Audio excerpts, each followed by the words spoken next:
ဖြစ်အောင်ကျွန်တော်တို့များပြောပြီးပြီးလို့အစီအစဉ်ရှိပါတယ်အဲကြောင့်မလို့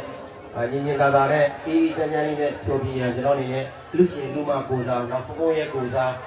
နော်အမျိုးမျိုးပန်ကြားအပ်ပါတယ်ခင်ဗျာဆက်လက်ပြီးပြောပြပါမယ်ဘုံဘုံကအလူရှင်လူမတွေရောကြည့်ရှုသူအားလုံးခနဲ့နေတဲ့ရှင်းနေကြတယ်ကလိမ့်လိမ့်မာမာလေးကြည့်ပါလေရှင်နော်ဟုတ်ကဲ့ဒီကိုရဲ့ဘာလို့တော့မှမသိနေနေလေးကြည့်ရနော်ကျေးဇူးတင်ပါတယ်တော့ဖြစ်ပြောင်းရေးအတွက်သူ့မှာပြတိပြတာနဲ့တော်တော်လေးကိုဖြစ်မြောက်အောင်လို့စီစဉ်ရတာပါတော့ကျေးဇူးတင်လိုက်ပါအောင်လက်ခုပ်လေးတစ်ချက်ပါကျေးဇူးတင်ပါတယ်နောက်ကြည့်ရှင်နေတယ်ဆိုရင်လည်းနောက်ထပ်အဲ့ဒီကိုရဲကိုပူဇော်ကြပါတော့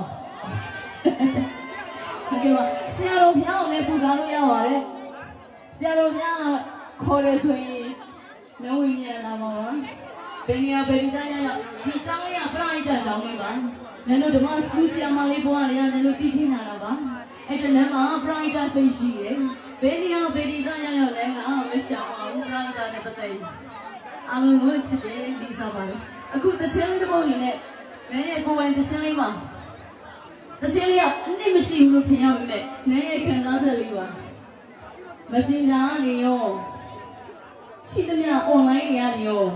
အမအပြူလားလို့ခဏတော့အမေးခံရတယ်အပြူပါဆိုတော့ဘယ်လိုပြောမှလည်းမသိဘူးဖြေရတာလည်းမောနေအဲ့ဒါကြောင့်လည်းကသချင်းလေးတစ်ပုဒ်ထုတ်လိုက်ပါလေကိုယ်ပိုင်သချင်းလေးပါဟဲ့အပြူမယ်ကမယ်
ကမင်းမျိုး